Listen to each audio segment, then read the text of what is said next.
Un encuentro con su palabra, porque secase la hierba, marchitase la flor, mas la palabra de Dios permanece para siempre. Con ustedes, el doctor José Ricardo Arias Quintero.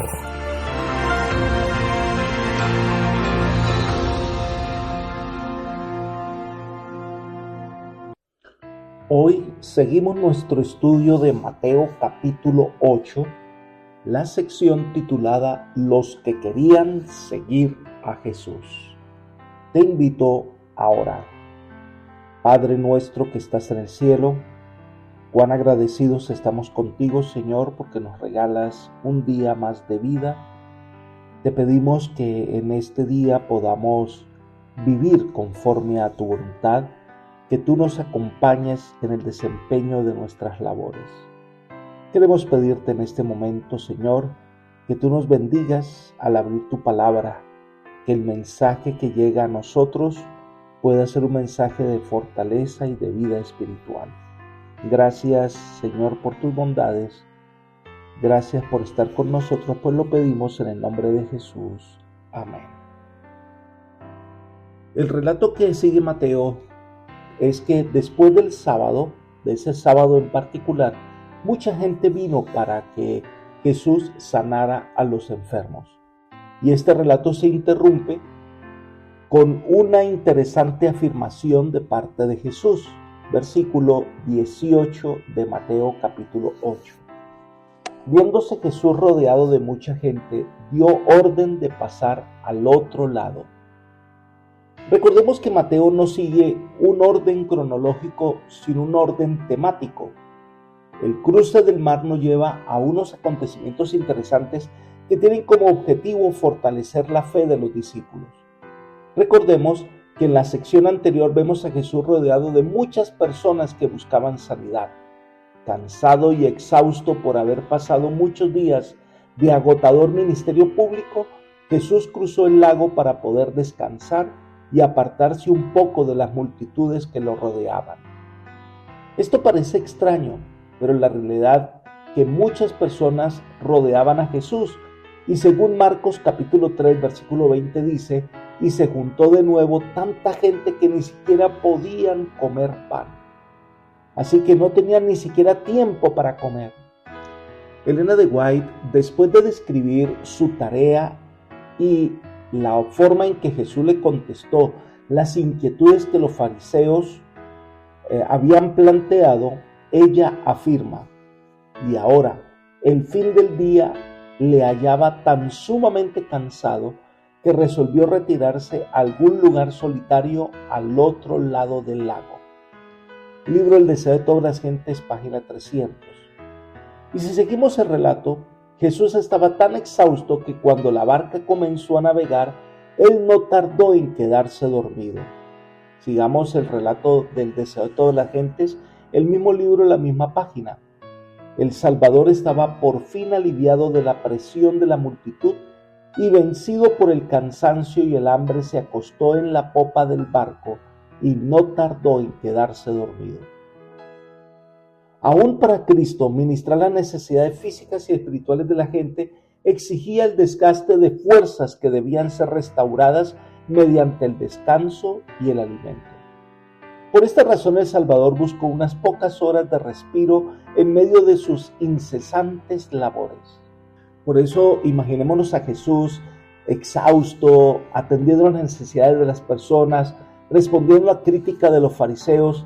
Quería un respiro y le pide a los discípulos que fueran al otro lado del lago, es decir, la región de Decápolis, frente a Galilea, al sureste del mar de Galilea. Decápolis, como su nombre lo indica, eran 10 ciudades edificadas por Roma que se ubicaban al frente de 10 ciudades judías, con el fin de contrarrestar la religión judía y poder de esta manera vender la cultura romana a los judíos. La región a la que se dirigía Jesús era una zona escasamente poblada, era mayormente pagana. No hay registro alguno de que los escribas y fariseos alguna vez hubieran seguido a Jesús a esos lugares. Elena de White así lo presenta en el mismo libro, en la misma página. La región situada al oriente del lago de Genesaret no estaba deshabitada, pues había aquí y allí aldeas y villas, pero era desolada en comparación con la ribera occidental. Su población era más pagana que judía y tenía poca comunicación con Galilea. Así que ofrecía a Jesús el retiro que buscaba y él invitó a sus discípulos a que le acompañasen allí. Recordemos que Jesús se vistió como hombre y caminó entre nosotros, experimentó el hambre, la sed y el cansancio. Por eso comprende a los seres humanos y entiende sus necesidades básicas. Pero antes de abordar la barca, Jesús recibe a dos personas que tienen una solicitud especial y las atiende y les da respuestas a sus inquietudes. La primera de ellas fue un escriba. Leamos Mateo capítulo 8, versículos 19 y 20. Se le acercó un escriba y le dijo: Maestro, te seguiré a donde quiera que vayas. Jesús le dijo: Las zorras tienen guaridas y las aves de los cielos nidos, pero el Hijo del Hombre no tiene donde recostar su cabeza. Los escribas eran los maestros oficiales de la ley y de la tradición. La mayoría de ellos eran fariseos. Esos expositores profesionales de la ley oral y escrita estaban en controversia constante con Jesús. Frecuentemente hacían gala de minuciosidad, legalismos, con los que procuraban determinar la legitimidad aún de los actos más insignificantes de la vida. Solían explicar las escrituras en forma tal como para que proyectara dudas sobre su significado en vez de aclararlo, y se ocupaban de las tradiciones de los padres que consideraban iguales o superiores a las escrituras con las que invalidaban la ley de Dios. De ese modo ponían sobre los hombres cargas que no podían llevar, pero ni siquiera tocaban una de esas cargas con un dedo, según lo afirma Lucas capítulo 11, versículo 46.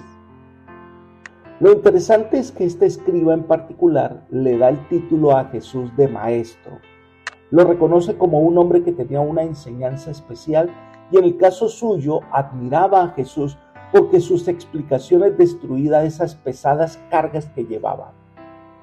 Berkeley define esta historia de la siguiente manera: esta es la historia del impacto de la personalidad de Jesús en la vida de un escriba judío. Es posible que hasta este momento el escriba hubiera seguido a Cristo ocasionalmente y hubiera visto y oído lo suficiente como para hacer surgir en su corazón el deseo de estar con el Maestro constantemente y de aprender de él. Por eso le dice: te seguiré a donde quiera que vayas. Muestra la intención del escriba de ser un discípulo permanente de Jesús.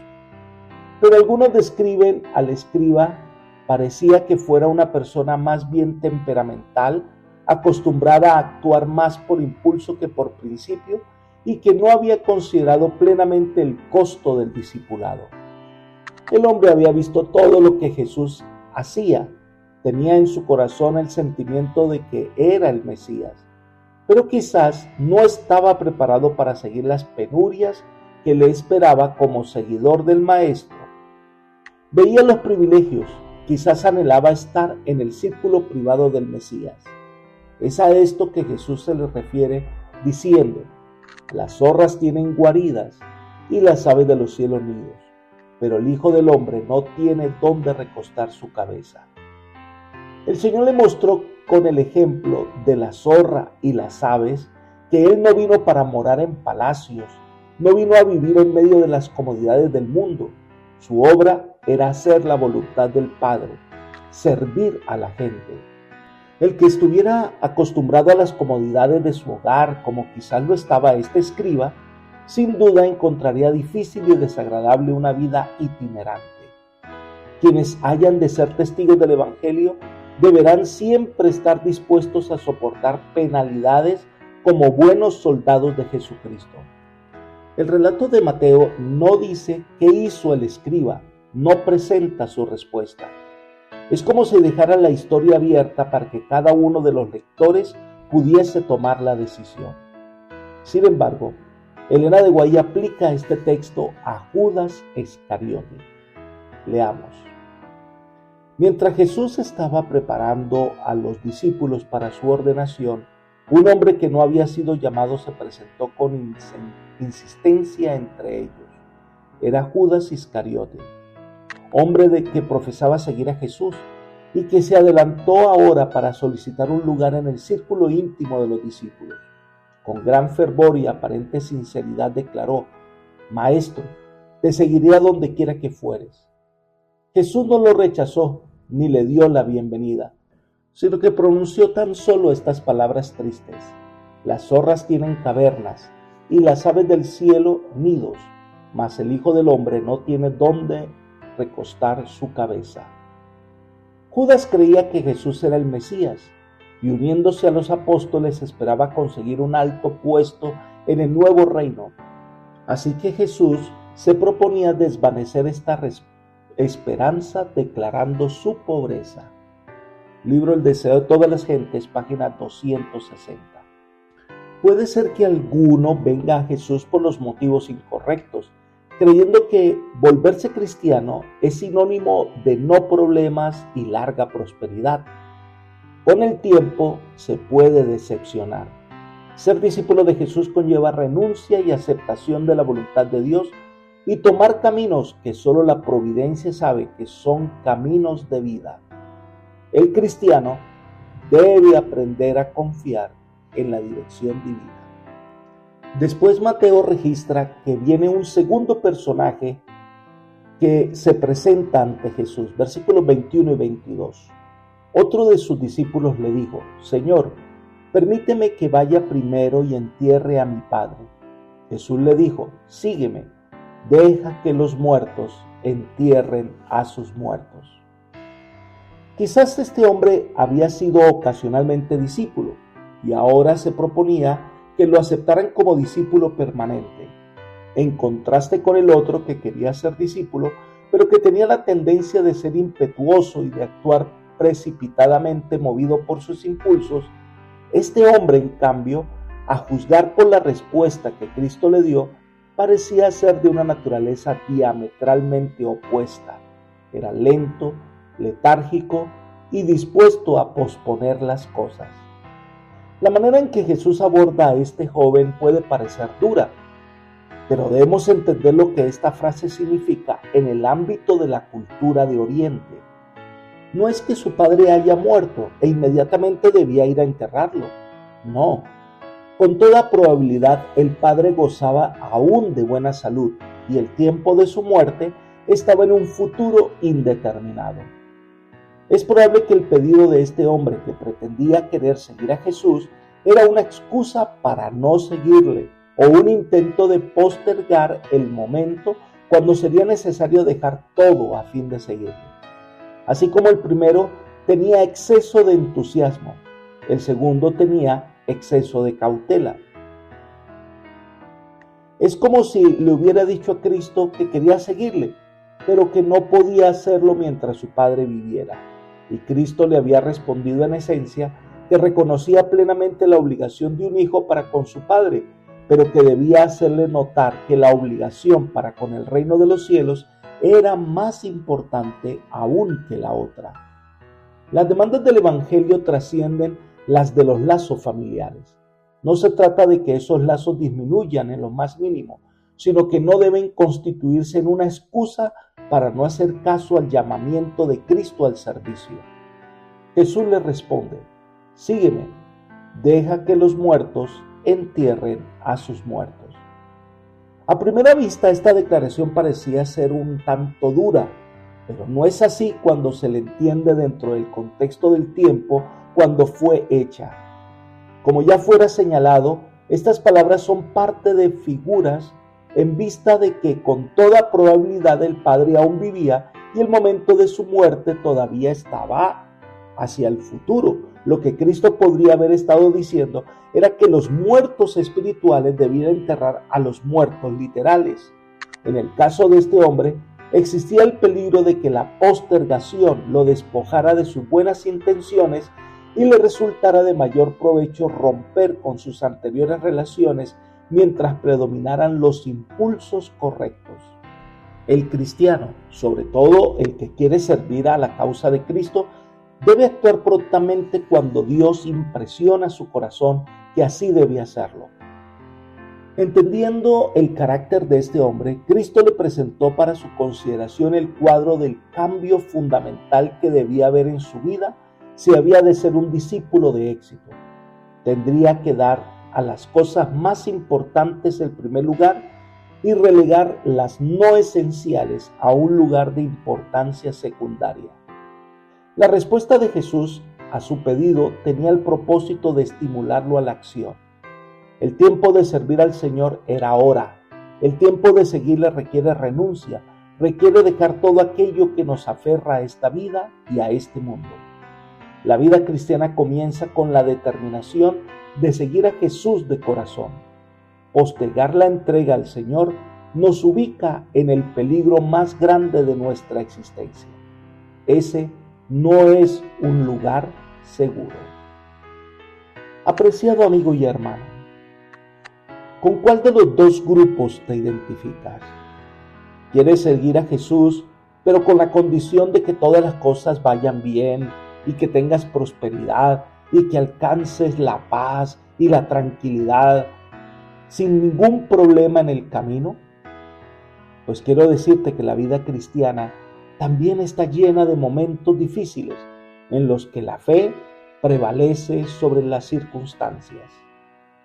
O eres del segundo tipo de personas que quiere seguir a Jesús, pero todavía no. Todavía tiene cosas pendientes. Todavía esperas resolver algunos asuntos y entonces después de eso sí entregarte a Jesús. La postergación puede ser muy peligrosa. Por eso la invitación que el Señor hace es: hoy debes entregar tu vida a Jesús. Hoy debes venir a Él y encontrar paz y salvación. Que el Señor te bendiga y te guarde y te guíe por sendas de paz. Es mi oración por ti. Amén.